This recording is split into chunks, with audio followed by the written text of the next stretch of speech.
আসসালামু আলাইকুম। আমাদের আজকের গল্প রক্ত তৃষ্ণা। লিখেছেন পিটার ফ্লেমিং। রক্ত, আমার আরও রক্ত চাই। রক্তের নেশায় পেয়ে বসেছিল তাকে তখন। হাতে তার বিখ্যাত হরর কাহিনীর স্রষ্টা ব্র্যাম স্টোকারের ড্রাকুলা, বহু পঠিত। তবু ডক্টর হেনরি স্মিথ সেই বইটি আর একবার পড়তে শুরু করেন। একদিন আমি তাকে বলেছিলাম, এই রক্তচোষা কাহিনী বারবার পড়তে আপনার ভালো লাগে স্যার? উত্তরে তিনি বলেছিলেন, এ হলো রক্ত তৃষ্ণা রোগ, বুঝলে মাইকেল। পানির তৃষ্ণা যেমন কখনো মেটে না, রক্ত তৃষ্ণাও ঠিক সেই রকম।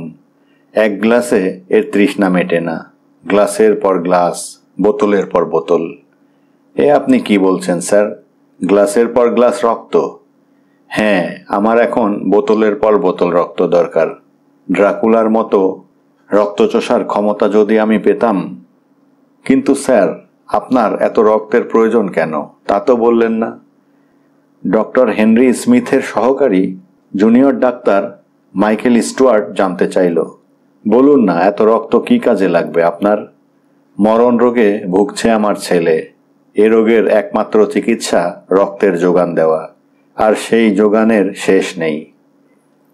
তার মানে আপনার ছেলের ব্লাড ক্যান্সার হয়েছে? হ্যাঁ মাইকেল, তোমার অনুমানই ঠিক, মাথা নেড়ে সায় দিল ডক্টর স্মিথ। ব্লাড ক্যান্সারের রোগী সে। প্রতি সপ্তাহে রক্তের প্রয়োজন ওর। অথচ লন্ডন শহরে রক্তের বড়ই অভাব এখন। এখন স্বেচ্ছায় কেউ আর রক্ত জমা দিতে আসে না ব্লাড ব্যাংকে। আর তাই তো কি স্যার? ও কথা থাক মাইকেল, বাধা দিয়ে ডক্টর স্মিথ বলল, বাস্তবে সেটা যে সম্ভব নয় সে আমি বেশ ভালো করেই জানি। কি সম্ভব নয় তা তো বলবেন। বললাম তো, সে নিয়ে আর কোনো আলোচনার দরকার নেই। এখানেই তার ইতি টানা যাক। ডক্টর হেনরি স্মিথ ভিক্টোরিয়া হাসপাতাল থেকে বেরিয়ে গেল অতঃপর। তার গন্তব্যস্থল হল শহরতলি লন্ডনের শেফিল্ড কাউন্টি। সেখানেই তার বাড়ি, আর বাড়িতেই তার প্রাইভেট চেম্বার। রাত 7:30 থেকে 10টা পর্যন্ত সেখানে রোগী দেখা, তারপর চেম্বার বন্ধ করে বাড়ির ভেতরে চলে যাওয়া। এ হলো তার রোজকার রুটিন মাফিক কাজ ও পেশা। জুলাই মাস, বৃষ্টির মৌসুম এখন সারা ইংল্যান্ডে। শেফিল্ডেও তার ব্যতিক্রম হলো না। গত 3 দিন ধরে অঝোরে বৃষ্টির ধারা নেমেছে এই শহরতলিতে। তবে কখন যে এই অবিরাম বৃষ্টি থামবে তা কেউ বলতে পারে না। বৃষ্টি থামবার আগাম কোনো পূর্বাভাস নেই। আবহাওয়া দপ্তরের অনুমান, এ ঝড় বৃষ্টি আগামী 72 ঘন্টা ধরে চলবে। অর্থাৎ আগামী 3 দিন ধরে বৃষ্টিপাত হবে। 72 ঘন্টা না কাটা পর্যন্ত সূর্যের মুখ দেখতে পারবে না ইংল্যান্ডবাসী। তাই আজও বোধ হয় প্রাইভেট চেম্বারে মাছি তাড়াতে হবে, ভাবল ডক্টর হেনরি স্মিথ। ঘড়ির ছোট কাঁটাটা 7টার ঘর স্পর্শ করতেই কর্তব্যের খাতিরে ডক্টর স্মিথ তার চেম্বার খুলল। 7টা, 8টা, 9টা বেজে গেল, তবু একটাও রোগী এলো না। বাইরে তখন মুষলধারায় বৃষ্টি পড়ে চলেছে। আকাশে বিদ্যুৎ চমকাচ্ছে।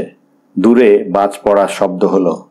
আজ আর কোনো রোগী বোধহয় আসবে না, ভাবল ডক্টর স্মিথ। আলফ্রেডের শরীরটা আজ আবার ভালো নেই। 1 সপ্তাহ অতিক্রান্ত। নতুন করে তাকে রক্ত দেওয়ার ব্যবস্থা করা সম্ভব হয়নি। ব্লাড ব্যাংকে ছিটে ফোঁটা রক্তও নেই। স্বেচ্ছায় কেউ রক্ত দিতে এগিয়ে না এলে আলফ্রেডের জীবন বিপন্ন হতে পারে। কিন্তু কে সেই সহৃদয় ব্যক্তি হতে পারে? ডক্টর স্মিথের ভাবনায় ছেদ পড়ল।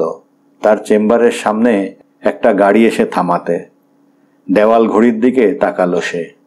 10টা বাজতে 10 বাজে। শুভ সন্ধ্যা। চেম্বারে ঢুকেই ডক্টর স্মিথকে সম্ভাষণ করল আগন্তুক। শুভ সন্ধ্যা। প্রতি সম্ভাষণ জানিয়ে আগন্তুকের দিকে তাকালো ডক্টর স্মিথ। তাকে যুবকই বলা যায়। বয়স প্রায় 35, বলিষ্ঠ চেহারা এবং সুপুরুষ। তাকে বসতে বলে ডক্টর স্মিথ জিজ্ঞেস করল, বলুন আপনার অসুখটা কি? অসুখ বলতে তেমন কিছু নয়, তবে এখানে এসেছেন কেন? ধমক দিয়ে উঠল ডক্টর স্মিথ।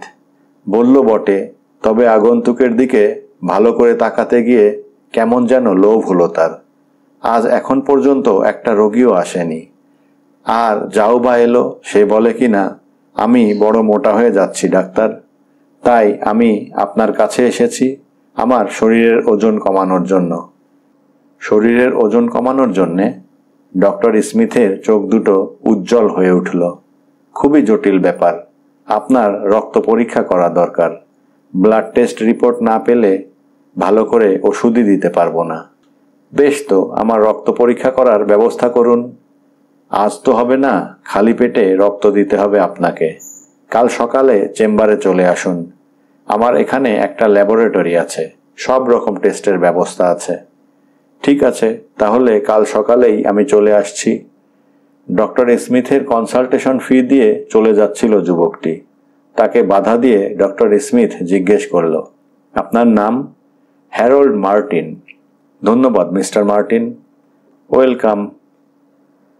তরুণ ডাক্তার মাইকেল জোন্স লন্ডনের ভিক্টোরিয়া হাসপাতালে ডক্টরস রেস্টরুমে বসে তার সহকর্মী ডাক্তার আর নার্সদের কাহিনী শোনাচ্ছিল ডক্টর হেনরি স্মিথ আর তার ছেলে আলফ্রেডের, যে কিনা একজন ব্লাড ক্যান্সারের রোগী।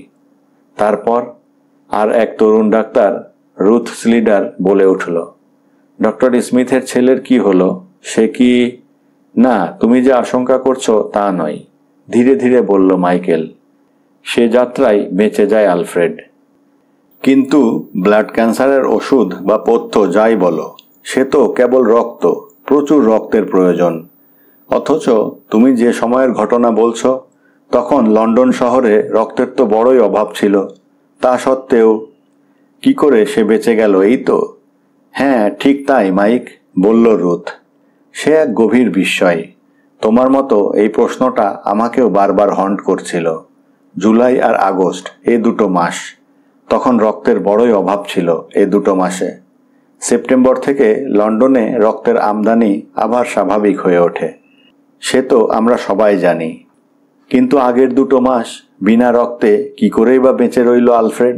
এ প্রশ্নের উত্তর আমি সেপ্টেম্বরের 15 তারিখ পর্যন্ত পাইনি।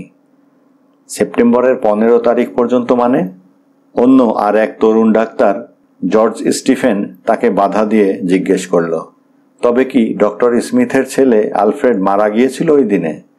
না, আলফ্রেড নয়, মারা গিয়েছিল ওরই বয়সী অন্য একটি ছেলে। তা না হয় হলো, কিন্তু রুথ জানতে চাইল, এই ছেলেটির মৃত্যুর সঙ্গে ডক্টর স্মিথের ছেলে আলফ্রেডের বেঁচে থাকার কি সম্পর্ক থাকতে পারে? বিশেষ করে তুমি যখন বললে তার বেঁচে থাকার উত্তরটা তুমি পেয়েছিলে ওই 15 সেপ্টেম্বর তারিখে। ডক্টর রুথকে সমর্থন করে নার্স মিস লুসি ড্যানিয়েল বলল, আমার কাছেও এটা ঠিক বোধগম্য হচ্ছে না ডাক্তার জোন্স। ঠিক তখনই মিস ড্যানিয়েলের কথার জবাব না দিয়ে মাইকেল তাকে পাল্টা প্রশ্ন করল, আচ্ছা মিস ড্যানিয়েল, মিস মার্থা টেলর্সকে দেখছি না, তারও তো এখানে আসার কথা ছিল। হঠাৎ একটা জরুরি অপারেশন কেসে ওটিতে রয়েছে ও। কিন্তু ওকে যে আমার খুব দরকার, বলল মাইকেল। সেদিন সেই 15 সেপ্টেম্বরের ঘটনা ওই বোধহয় ভালো বলতে পারবে। সেদিন আমার সঙ্গে মিস টেলরও ডিউটিতে ছিল, আর মার্থাই প্রথম তাকে সেই ভয়াবহ খবরটা দিয়েছিল।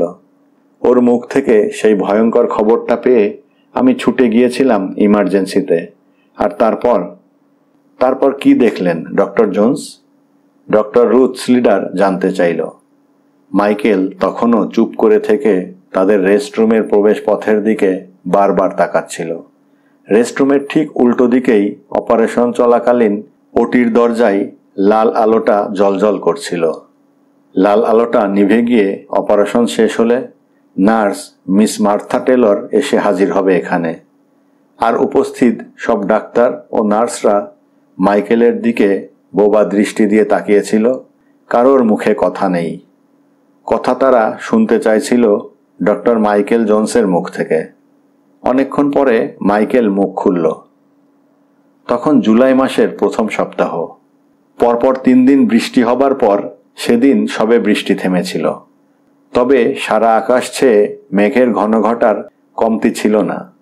আকাশটা যেন দম নিচ্ছিল নতুন সাজে আকাশ থেকে আবার বর্ষা নেমে আসার জন্যে। ভিক্টোরিয়া হাসপাতালের সুপারিনটেন্ডেন্ট ডক্টর হেনরি স্মিথ 2 দিন হলো হাসপাতালে হাজিরা দিচ্ছিলেন না। প্রথমে আমরা ভেবেছিলাম বোধহয় লাগাতার বৃষ্টির জন্যে বুঝিবা তিনি বাড়ি থেকে বেরুতে পারছিলেন না, কিন্তু হাসপাতালের এক রোগীর অভিভাবক খবর দেয় ডক্টর স্মিথকে একটা মেডিকেল স্টোরসে ঢুকতে দেখেছিল গতকাল সন্ধ্যায়। তবে কি তার ছেলে আলফ্রেডের বাড়াবাড়ি কিছু হলো? না, তাই বা হয় কি করে? আলফ্রেডের যা অসুখ, তাতে তার বাড়াবাড়ি কিছু হলে তার চিকিৎসা হাসপাতাল ছাড়া বাড়িতে সম্ভব নয়। তাই সেরকম কিছু হলে ডক্টর স্মিথ নিশ্চয়ই তার ছেলেকে এই হাসপাতালে ভর্তি করে দিতেন, কিন্তু তা হয়নি।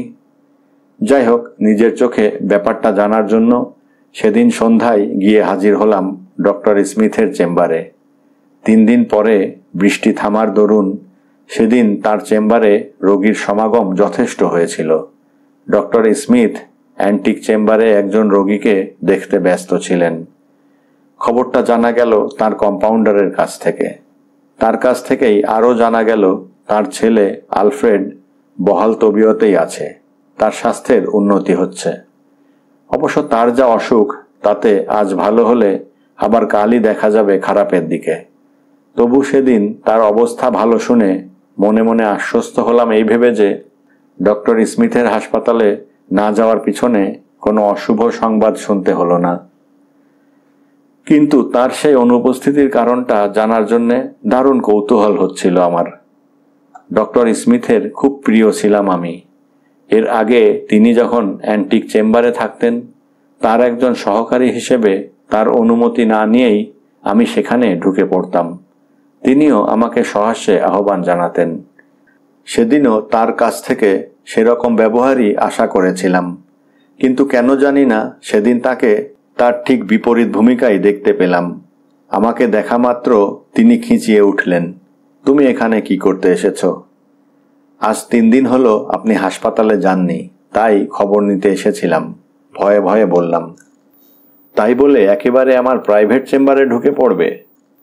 এর আগেও তো এরকম কতবার এখানে ঢুকেছি, কই তখন তো। বাজে তর্ক করো না, সবসময় রোগী সমান থাকে না। এই ধরো না, আজকে রোগীর খুবই জটিল অসুখ, এখানে অন্য মানুষের নিঃশ্বাসে তার ক্ষতি হতে পারে। আমার নিঃশ্বাসে আপনার এখানকার রোগীর ক্ষতি হতে পারে? কি রকম রোগী সে? চকিতে ঘরের একধারে একটা সিঙ্গেল বেডের খাটের ওপর শুয়ে থাকতে দেখলাম 1 বছর 30 যুবককে। যুবকটিকে দেখা মাত্র চমকে উঠলাম। এই ছেলেটিকে কোথায় যেন দেখেছি। হ্যাঁ, মনে পড়েছে, দক্ষিণ শেফিল্ডের এক বড় ব্যবসায়ীর ছেলে সে। তার নাম হ্যারল্ড মার্টিন। ওর বাবা মিস্টার গ্রেস মার্টিন এখানকার একজন ধনী ব্যবসায়ী। কিন্তু একই চেহারা হয়েছে হ্যারল্ডের। দিন 15 আগে খুবই রুষ্টপুষ্ট চেহারা ছিল তার। যতদূর সে জানে তার অসুখ বিসুখ কিছু ছিল না, সে ছিল একেবারেই নীরোগ। কিন্তু হঠাৎ তার এমন কি অসুখ হলো যে তার চেহারা একেবারে অর্ধেক হয়ে গেল। ফ্যাকাশে মুখ, মরা মাছের মতো তার চোখ দুটো। হ্যারল্ডের দিক থেকে দৃষ্টি সরিয়ে নিয়ে যে খাটে সে শুয়েছিল সেটার নিচে চোখ পড়তেই চমকে উঠলাম। খাটের নিচে যেন রক্তের বন্যা বয়ে যাচ্ছে। আমি যে রক্তের বন্যা দেখতে পেয়েছি ডক্টর স্মিথ বুঝতে পেরেছিলেন। তাই আমার বিস্ময় ভাবটা কাটানোর জন্য সঙ্গে সঙ্গে তিনি বলে উঠলেন, ছেলেটির ব্লাড টেস্টের জন্য রক্ত নিচ্ছিলাম। তাই বলে এত রক্ত? ব্লাড কালচার করতে হবে, তাই হয়তো একটু বেশি নিয়ে ফেলেছি। কিন্তু মাটিতে অত রক্ত পড়ল কি করে স্যার? হঠাৎ তুমি ঘরে ঢুকতেই আমি চমকে উঠেছিলাম। হাত ফসকে রক্তের বোতলটা পড়ে যায়। উত্তরে তিনি বলেছিলেন, তাই বুঝি? আর কোনো কথা না বলে ঘর থেকে বেরিয়ে এসেছিলাম। তারপর জিজ্ঞেস করল রুথ। তারপর উত্তর দিতে গিয়ে চুপ করে গেল মাইকেল। আর ঠিক তখনই ওটি থেকে মিস মার্থা টেলরকে বেরিয়ে আসতে দেখা গেল। সেদিকে তাকিয়েই মাইকেল বলে উঠল, ওই যে মার্থা আসছে। তারপরের ঘটনা ওর মুখ থেকেই শোনো তোমরা। পরক্ষণেই মার্থা এসে ঢুকল ডক্টরস রেস্টরুমে। তাকে উদ্দেশ্য করে মাইকেল বলে উঠল, মার্থা, 15ই সেপ্টেম্বরের কথাটা তোমার মনে আছে? তা আর থাকবে না কেন? সেই বীভৎস দৃশ্যের কথা কি কখনো ভোলা যায়? উহ, সে কি ভয়ঙ্কর দৃশ্য! এই পর্যন্ত বলে একটু সময়ের জন্য থামল মার্থা। তাকে থামতে দেখে মাইকেল বলল, সেই ভয়ঙ্কর বীভৎস দৃশ্যের বর্ণনা শুনতে চাইছে ওরা। তুমি তো জানো মার্থা, সেদিন আমি সেই বীভৎস দৃশ্য দেখতে দেখতে কি ভয়ঙ্কর ভয়ই না পেয়েছিলাম। মনে আছে মার্থা? তারপরেই আমার মাথাটা কেমন ঘুরে যায়, আমি জ্ঞান হারিয়ে ফেলি। তারপরেই ডক্টর উইলিয়াম জনসন আর তুমি আমাকে সুস্থ করে তুলেছিলে, তাই না? হ্যাঁ মাইকেল, তোমার মতো অসুস্থ হয়ে না পড়লেও দৃশ্যটা দেখে আমি একেবারে ভেঙে পড়েছিলাম। তারপর রেস্টরুমের উপস্থিত অন্যদের উদ্দেশ্যে মার্থা বলল অবশেষে, সেই ভয়ঙ্কর দৃশ্যটা কি জানো? সেদিন ধনী ব্যবসায়ী মিস্টার গ্রেস মার্টিনের ছেলে হ্যারল্ড মার্টিন মৃত্যুর সঙ্গে পাঞ্জা লড়তে লড়তে আমাদের হাসপাতালে এসে ভর্তি হয়। তখন তার একেবারে শেষ অবস্থা। দেহটা তার একেবারে ফ্যাকাশে সাদা হয়ে গেছে। দেহের কোথাও এক ফোঁটা রক্তও অবশিষ্ট ছিল না। কোনো ওষুধই কাজ করছিল না। করবেই বা কি করে? রক্তের জোর যেখানে নেই, ওষুধ সেখানে কি বা কাজ করতে পারে? হ্যারল্ডের চোখ দুটো যেন মরা মাছের চোখের মতো স্থির, অকম্পন। প্রাণটা এসে থমকে দাঁড়িয়ে পড়েছিল তার কণ্ঠনালীতে, ধুকপুক করছিল। এই পর্যন্ত বলে থামল miss Martha Taylor. Harold Martin ছিল ডক্টর হেনরি স্মিথের রোগী। মার্থা থামতেই মাইকেল আবার বলতে শুরু করলো। মার্থা যেখানে শেষ করেছিল ঠিক সেখান থেকেই শুরু করলো সে। মার্থা আমাকে মনে করিয়ে দিয়েছিল, ওকে একবার কল দিলে হতো না? ওতে কোনো লাভ হবে না মার্থা। কেন? মার্থা প্রশ্ন করেছিল। হ্যারল্ডের দেহের রক্ত নদীতে চড়া পড়ে গিয়েছিল। সেই সঙ্গে রক্তের তৃষ্ণা মিটে গেছে ডক্টর স্মিথের। যে নদীতে চড়া পড়ে যায় সে নদীতে পানির সন্ধানে কেউ কি আর আসে? না। মাইকেলের কথার জের টেনে বলল রুথ। ডক্টর স্মিথের রক্ত তৃষ্ণা ঠিক বুঝতে পারলাম না। বুঝতে পারলে না? বেশ, আমি তোমাকে বুঝিয়ে দিচ্ছি। অবশ্য এর জন্য আমার সঙ্গে তোমাদেরও ডক্টর হেনরি স্মিথের বাড়িতে যেতে হবে। বোধহয় এখনো সময় আছে, খুব বেশি দেরি হয়ে যায়নি এখনো।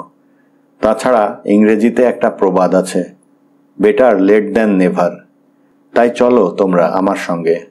তোমরা নিজের চোখেই ডক্টর স্মিথের অবস্থা দেখে আসবে। চলো, কি রকম রক্ত তৃষ্ণা তার। বারবার কলিং বেল টেপার পরেও ডক্টর স্মিথ দরজা না খুলতে এবার মাইকেল প্রথমে আস্তে, পরে চিৎকার করে ডাকল, স্যার, আমরা এসেছি আপনার সঙ্গে দেখা করতে। অনেক দিন হলো আপনি হাসপাতালে যাননি। কোনো সাড়া নেই। মাইকেলের সহকর্মী ডাক্তার ও নার্স সবাই একযোগে ডাকল ডক্টর হেনরি স্মিথের নাম ধরে, কিন্তু তাতেও সাড়া মিলল না ডক্টর স্মিথের। তখন তারা ঠিক করল দরজা ভেঙে ঘরে ঢুকবে। দরজা ভাঙা হলো। কে যেন বলল পুলিশকে দিয়ে দরজা ভাঙলে বোধহয় ঠিক হতো, কিন্তু তারা কেউই অপেক্ষা করতে পারছিল না। ডক্টর স্মিথকে না দেখা পর্যন্ত তারা নিশ্চিন্ত হতে পারছিল না। প্রবেশ পথের সামনেই ড্রয়িং রুম, তারপর একটা হলঘর। হলঘরের দুপাশে দুটো বেডরুম ডক্টর স্মিথের। বছর 2 আগে ডক্টর স্মিথের স্ত্রী বিয়োগ হয়। তিনি এখন একা, নিঃসঙ্গ। ডক্টর স্মিথ বোধহয় তার ছেলে আলফ্রেডের সঙ্গে তার বেডরুমেই আছেন।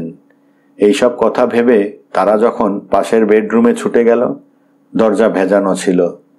মিস মার্থা টেলর প্রথমে দরজা সামান্য একটু ফাঁক করে ঘরের ভেতরে একবার উঁকি দিয়েই ভূত দেখার মতো আঁতকে উঠল।